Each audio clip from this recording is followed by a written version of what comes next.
Good afternoon, guys. Happy Australia Day 2017. Just a very quick update, and it's only one thing to show you here. I'm about to kick off and start doing some LED lights. I've got to actually plan that out before I get stuck into it, but look, this one is just about some fly mesh that I made up that's going to span basically the width of the door here. When I go camping and I'm sleeping in the back of the van, obviously she heats up pretty good. I've got around to doing some blackout curtains, which I've got some ideas for, which will come up soon. But what I want to do is be able to sleep in the van with this door open, the back door here, have this back open, the side door as well, and probably pretty much all the doors. So I've kicked off on basically making a fly screen for the back section here. That was all the product that I had. So it stores just in here in the back. I'll get that out. And as you can see, from my hammock camping days, I had some of this just no seam mesh that I bought. I bought an absolute truckload of this stuff. But you can obviously pretty much get it anywhere. Bunnings, hardware stores, camping stores, possibly. I'm not real sure. Maybe fabric stores. But this was, I think this came from the UK or something. They had the best prices when I was doing the hammocks, and I was making up bug nets and stuff for hammocks. And this was the stuff that I was using. In addition to getting the fly mesh, I also sourced this, I think it's called Grosgain, but I think it's spelled Grosgain. Don't quote me on that, but it's like that. But it's like a nylon webbing. Now this one was actually, I think, around about 2 inches, just under 2 inches wide. But you'll see that's actually been folded over there. Now there is another video here on YouTube where a guy actually steps you through the process of making this, and that's pretty much the process that I went with, albeit that that was what I was going to do anyway, but his video was handy in showing me how to do it. Proof of concept of sorts, and to know that it was going to work. Now the cotton that I've used is a high strength cotton, and that was also sourced from one of the retailers that sell the hammock type products that I got the Grosgain and the fly mesh from. And what I initially did was measure it out.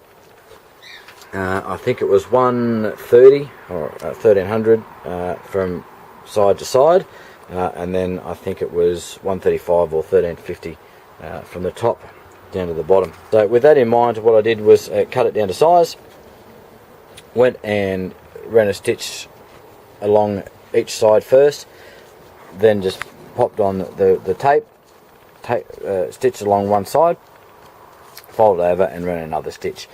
So effectively that is pretty much triple stitched all the way around. And then you can go and buy these guys. These are just press studs off eBay. I think it cost me around about 20 bucks for a kit, 75 pieces or something like that, and I think it's around about 20 press studs, so complete press studs. If you need to know more about these, plenty of videos around to show you how to do that. And the press stud kit also comes with these, which is the other part of the press stud. Now these basically just they come with the screw inside, stainless steel screw. All this stuff is stainless steel, so I paid a little bit extra to make sure I got the stainer, because I didn't know how it was going to be, whether it was going to be exposed. I was originally intending to put it on the inside. But it actually works out better, I think, having it on the outside, so I'm not drilling into any of the plastics or anything like that. The original plan was to probably screw it in maybe on the inside here, or around this lip here, and then go around the top and do that sort of thing. But the contours of that are a little bit, if you go around that, they're a little bit unusual. And what I actually found, once I cut it and sort of held it up in place, it was going to be easier just to place it on the outside of the vehicle. Anyway, let's get through this thing. So there we go, there's one of the press studs, one of the studs that's been put through into the material. Pop that in there, and what I do is run it up over the top there.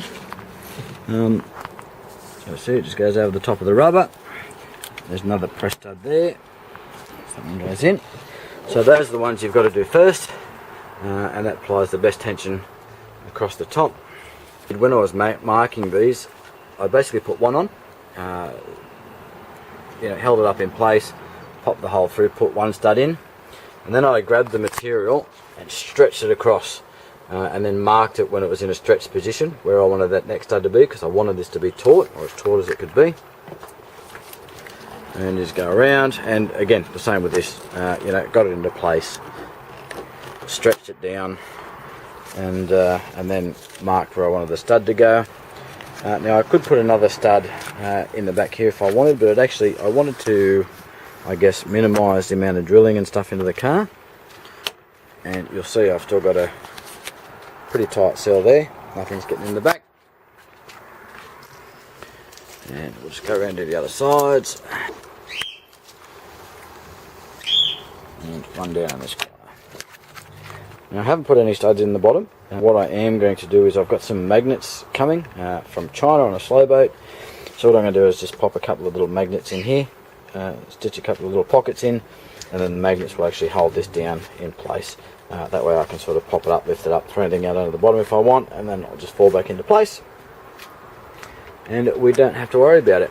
And the door does close with no issues. I can leave that on permanently. We'll see if we can get you a shot there.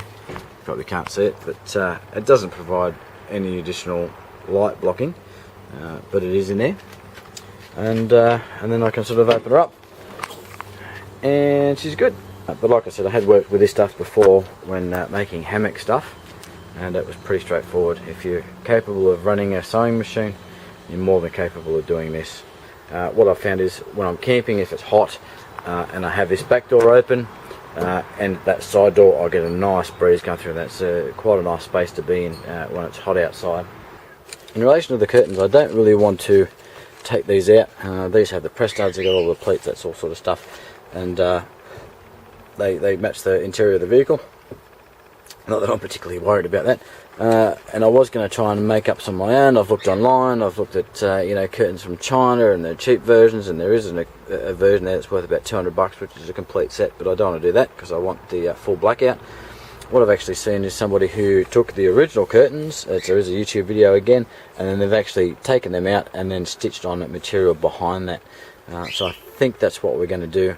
So we'll be able to use the original fixtures and do a block out that way. So there we go, that's it guys. So this is the last thing that I've done. Not much of an update, and hopefully LED wiring and stuff to come up shortly, and hopefully I'll have something that'll be a little bit interesting with that. I've got something in mind, but whether that's going to work or not, I don't know. We'll, and then actually the drawer's not too far away either. I'm going to get some drawer slides and then knock up that drawer there, which is going to be the kitchen. So stay tuned. Thanks for sticking around if you've got this far.